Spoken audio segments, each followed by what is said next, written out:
അൽഹംദുലില്ലാഹി റബ്ബിൽ ആലമീൻ വസ്സലാത്തു വസ്സലാമു അലാ അഷ്റഫിൽ മുർസലീൻ വഅലാ ആലിഹി വസഹ്ബിഹി അജ്മഈൻ.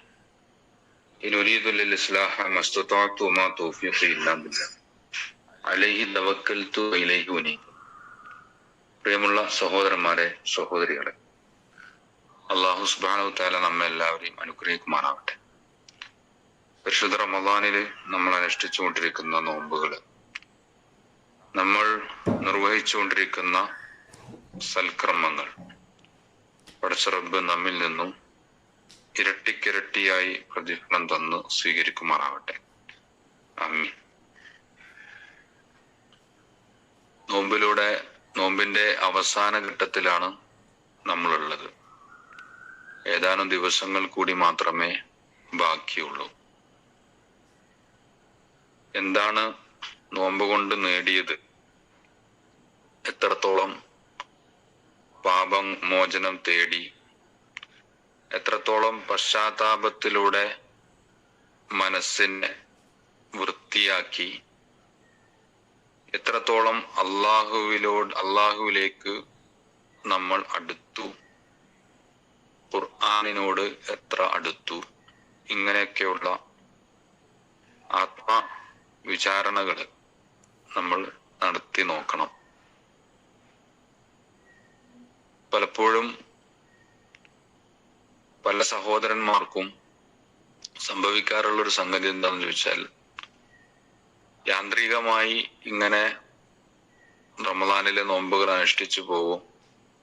ഖുർആൻ പാരായണമൊക്കെ ഒരു യാന്ത്രികമായ സ്വഭാവത്തിൽ നടക്കും. ജീവിതത്തില് വേണ്ടത്ര മാറ്റങ്ങളൊന്നും ഉണ്ടാക്കിയിട്ടുണ്ടാവില്ല. റമദാൻ സ്വഭാവങ്ങളിൽ, പെരുമാറ്റങ്ങളിൽ, നിലപാടുകളിൽ, കാഴ്ചപ്പാടുകളിൽ ഒന്നും കാര്യമായ ഒരു പുരോഗതി നൽകിയിട്ടുണ്ടാവില്ല. അത് ഒരു റമദാനിലേക്ക് പ്രവേശിക്കുമ്പോഴും ആ റമദാനിൽ നിന്ന് പുറത്തു കടക്കുമ്പോഴും ഒക്കെ അത് ഒരേ നിലവാരത്തിൽ തന്നെ ആയിരിക്കും. അതുപോലെ തന്നെ നമ്മൾ ചില ആളുകളെ കുറിച്ച് നിരാശപ്പെടാറുണ്ട്. നമ്മുടെ മക്കളെ കുറിച്ചോ അല്ലെങ്കിൽ നമ്മുടെ പ്രിയപ്പെട്ടവരെ കുറിച്ചോ ഒക്കെ അവര് വേണ്ടത്ര ദീനീപരമായ ഒരു നിലവാരം വെച്ച് പുലർത്തുന്നില്ല. അവർക്ക് വേണ്ടത്ര തഖ്വയില്ല. അതല്ലെങ്കിൽ അവർ പല തിന്മകളിലും അങ്ങനെ മുഴുകിയിരിക്കുകയാണ്. ഇങ്ങനെ തുടങ്ങി ചില കംപ്ലൈന്റുകൾ നമ്മുടെ പ്രിയപ്പെട്ടവരെ കുറിച്ചോ അതല്ലെങ്കിൽ സമൂഹത്തിലുള്ള ചില വ്യക്തികളെ കുറിച്ചൊക്കെ നമുക്ക് എപ്പോഴും ഉണ്ടാവാൻ സാധ്യതയുണ്ട്. ഇതില് നമ്മൾ ശരിക്കും മനസ്സിലാക്കേണ്ട ഒരു കാര്യം, ഒരു നല്ല പിതാവിന് ജനിച്ചു എന്നതുകൊണ്ടോ അല്ലെങ്കിൽ നല്ല ഒരു ഭാര്യയെ ലഭിച്ചു എന്നുള്ളത് കൊണ്ടോ അതല്ലെങ്കിൽ നല്ല കുടുംബത്തിൽ പിറന്നു എന്നുള്ളത് കൊണ്ടോ ഒന്നും ഒരാൾക്ക് ഹിദായത്ത് എന്ന സംഗതി ലഭിക്കുകയില്ല. അത് അല്ലാഹു സുബ്ഹാനഹു വ തആല തൗഫീഖ് നൽകി അനുഗ്രഹിക്കുക തന്നെ വേണം. പടച്ചവന്റെ തൗഫീഖ് കിട്ടുന്നതാണെങ്കിലോ അതിനു വേണ്ടി ആരാണോ അമിതമായി അത്യധികം പരിശ്രമിക്കുന്നത്, അതിനെ അത്യധികം തേടിക്കൊണ്ടിരിക്കുന്നത് ആരാണോ അവർക്കാണ് അല്ലാഹു സുബ്ഹാനഹു വ തആല അതിനുള്ള തൗഫീഖ് കൊടുക്കുക. ഖുർആനിൽ നിന്നുള്ള ഹിദായത്ത് ലഭിക്കുന്നത് ഖുർആനിൽ തന്നെ സൂറത്തുൽ ബഖറയിൽ അല്ലാഹു സുബ്ഹാനഹു വ തആല പറയുന്നുണ്ട്. ആർക്കാണ് ഖുർആനിൻ കൊണ്ട് ഹിദായത്ത് കിട്ടുക എന്ന് പറയുന്നുണ്ട്. അലിഫ് ലാം മീം സാലിക്കൽ കിതാബു ലാ റൈബ ഫീഹി ഹുദൻ ലിൽ മുത്തഖീൻ. മുത്തഖികൾക്കാണ് ഖുർആനിൽ നിന്ന് ഹിദായത്ത് ലഭിക്കുക. ഹിദായത്ത് മുത്തഖികൾക്കുള്ള ഒരു സന്മാർഗമാണിത്. അപ്പോ ഈ തഖ്വയോടെ ജീവിക്കുന്ന ആളുകൾക്ക്, എന്ന് വെച്ചാൽ സൂക്ഷ്മതയോടെ ജീവിതത്തെ സമീപിക്കുന്നവർക്ക് മാത്രമേ ഖുർആനിൽ നിന്ന് പോലും ഹിദായത്ത് ലഭിക്കുകയുള്ളൂ എന്നതാണ്. എന്ന് വെച്ചാൽ നന്മയുടെ വഴിയിൽ, അള്ളാഹുവിന്റെ അനുസരണത്തിന്റെ വഴിയിൽ നിലയുറപ്പിക്കണമെന്ന ആഗ്രഹം ഉണ്ടാവുകയും അതിനുള്ള ജാഗ്രത കാണിക്കുകയും ചെയ്യുന്ന ആളുകളാണ് മുത്തഖികൾ. അപ്പൊ അങ്ങനെ ഒരു ആഗ്രഹം, അതിനുള്ള ഒരു പരിശ്രമം നടത്തുന്നവർക്ക് മാത്രമേ ഖുർആൻ പോലും ഉപകാരപ്പെടുകയുള്ളൂ എന്ന് അല്ലാഹു സുബ്ഹാനഹു വ തആല പറയാം. അപ്പൊ ഓരോരുത്തരുടെയും ഹിദായത്ത് അവരവരുടെ ഉള്ളിൽ നിന്നുള്ള ഒരു തേട്ടമായിട്ട് ആദ്യം രൂപപ്പെട്ടു വരണം. ഞാൻ ഇങ്ങനെയൊന്നും ആയാൽ പോരാ, എനിക്ക് കുറച്ച് പോരായ്മകളുണ്ട്, ഞാൻ ഇനിയും കുറെ മെച്ചപ്പെടാനുണ്ട്. എന്റെ റബ്ബിന്റെ അടുക്കലേക്ക് ഞാൻ ചെന്നാൽ ഞാൻ എന്താണ് മറുപടി പറയാ? എന്റെ ജീവിതത്തെ കുറിച്ച് അവൻ ചോദിക്കുമ്പോ, അവന് എന്നെ വിചാരണ ചെയ്യുമ്പോ എനിക്ക് എന്ത് പറയാൻ കഴിയും? ഇന്നോ നാളെയോ അവൻ എന്നെ വിളിക്കുമ്പോ ഞാൻ അവന്റെ മുമ്പിൽ എത്തണമല്ലോ എന്ന ചിന്തയില്, മരണത്തെക്കുറിച്ചുള്ള ചിന്തയിലൊക്കെ ഒരു വീണ്ടും വിചാരത്തിന് സമയം കണ്ടെത്തി അതിനനുസരിച്ച് നമ്മുടെ ജീവിതത്തിൽ എന്തൊക്കെ മാറ്റം വരേണ്ടതുണ്ട് എന്ന് മനസ്സിലാക്കി അതിനെ ആത്മാർത്ഥമായിട്ട് നിലവിലുള്ള അവസ്ഥയിൽ നിന്ന് മാറണം എന്ന് ആഗ്രഹിക്കുകയും നിരന്തരമായി പ്രാർത്ഥിക്കുകയും പരിശ്രമിക്കുകയും ചെയ്യുമ്പോഴാണ് യഥാർത്ഥത്തിൽ അള്ളാഹു സുബ്ഹാനഹു വ തആല ഹിദായത്തിനുള്ള തൗഫീഖ് തരിക. അത് നമ്മുടെ പ്രിയപ്പെട്ടവരുടെ കാര്യത്തിലാണെങ്കിലും നമ്മൾ അത് അങ്ങനെ തന്നെയാണ് സംഭവിക്കുക. നമ്മൾ അവർക്ക് വേണ്ടി പ്രാർത്ഥിക്കുകയും ചെയ്യാം, അവർക്ക് പടച്ചറബ് അതിനുള്ള തൗഫീഖ് കൊടുക്കണം, അല്ലെങ്കിൽ അതിനുള്ള മനസ്സ് കൊടുക്കണം എന്ന് പറഞ്ഞ് മനസ്സുരുകി നമുക്ക് പ്രാർത്ഥിക്കാം. അത്രേ നമുക്ക് ചെയ്യാൻ പറ്റുള്ളൂ. അതല്ലാതെ അവരെ നിർബന്ധപൂർവം അങ്ങനെ ഹിദായത്തിലേക്ക് കൊണ്ടുവരാൻ നമുക്ക് സാധിക്കില്ല. അള്ളാഹു സുബ്ഹാനഹു വ തആല തന്നെ അത് പറഞ്ഞ, ഇന്നല്ലാഹ ലാ യുഗയ്യിറു മാ ബിഖൗമിൻ ഹത്താ യുഗയ്യിറു മാ ബി അൻഫുസിഹിം.